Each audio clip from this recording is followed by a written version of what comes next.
somebody asked me, how do you want to be remembered now that you're gone from MMA? And that's always a tricky one for me, because I would hate to answer that question from the bottom of my heart and then insult an entire other group of people in similar spots that don't share my ideology. So it's always a tough one how I answer that. And the candid answer is simply this. Okay, it's wonderful to be remembered. All of you guys work and all of you guys work hard. Very few of you get recognized for that. When you put yourself in a spot like, say, a mixed martial artist, that can be a double cutting sword, right? You can get recognized, but then you can also get blamed and faulted. So the average person who works very hard will just simply never get credit. He'll never get told good job, particularly by a stranger. Unless it's a fellow coworker, they wouldn't even know that it happened. So I always felt that I was in a really fortunate spot to get those pats on the back, to feed your ego, to lift you up, to get you through the day. I was always very grateful for that. And when I asked, how do you want to get remembered?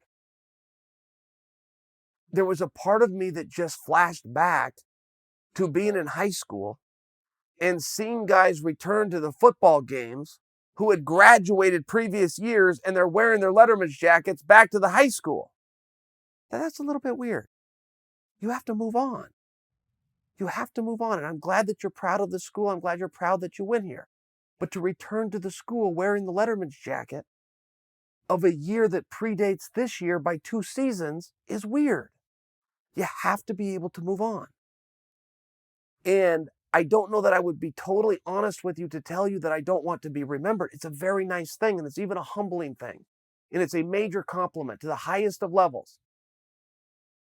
But I also want to be open and honest with you guys if I told you that I wanted to stay locked on June 14th of 2019. Or even back it up to my very first fight in August of 1997. That was a career and that was a period in time. But when that comes to an end, I want to make sure that I'm ready and able to move forward. I have seen the world be a very big place. I have seen people get stuck in the cracks. And some of them are people who mentored me. Some of them are people who I looked up to and I took a lot from. But some of the things and the greater things that I took from a lot of those mentors is what not to do. Because I watched them, whether it was to lose a competition and think, well, one more try.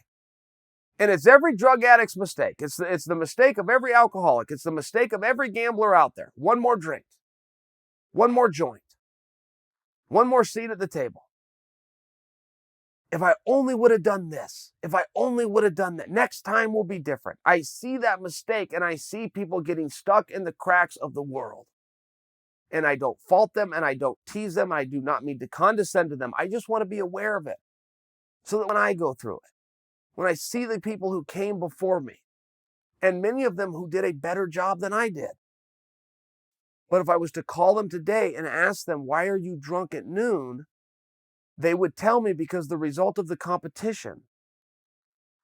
And I will have to remind them that competition took place in 1996 in Atlanta at the Olympics. And I'll always think it's very important that you let go. And it's easy for me to sit here and say it is much harder to do, but it is still my goal. And it is still my vision. And it is still my ideology. And I will tell you, just in my own house, there will not be any pictures of me up. I have children. I will have pictures of my children up. I have an uncle. And it was a tremendous example to me. My uncle is an Olympic gold medalist from the 1964 men's basketball team for the U.S. He also won at least 2 NBA championships. It's always been disputed in our family. Did he win 2 or did he win 3? I don't actually know the answer. This is my own uncle. Christmas, about 10 years ago, I said to him, hey, Mel, you got the medal and rings? He said, yeah, I got the Olympic gold medal. I got the rings. Why? I said, I've never seen an Olympic gold medal. Will you go get it? Christmas was at his house. He was hosting. He said, yeah, no one's ever asked me. Yeah, I'll go get it. So he goes upstairs, and it's like 40 minutes before he comes down. He couldn't find it. I don't know where it was. So he brings it down. It's in this beautiful box, or at least what was meant to be a beautiful box. It was blue. It was felt. It had a nice little gold latch on the front. This thing was so dusty and dirty. It was disgusting. I didn't even want to I don't know where this was. But he's got an Olympic championship and 2 NBA titles. He couldn't even find it. And the reason is he has 5 children. What he did in 1964 doesn't have a damn thing to do with what he's going to do with the rest of his life.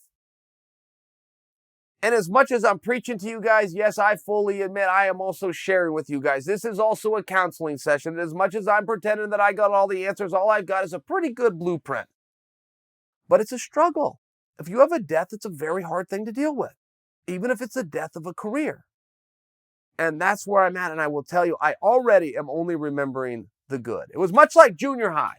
My junior high experience wasn't any different than the rest of your guys. But looking back on junior high, I really don't remember the bad days. I don't really remember the teasing or the bullying or the pushing or shoving or name call. I only remember the good things. And looking back at my MMA career, even though it was 48 hours ago, guys, I'm really only remembering the good things.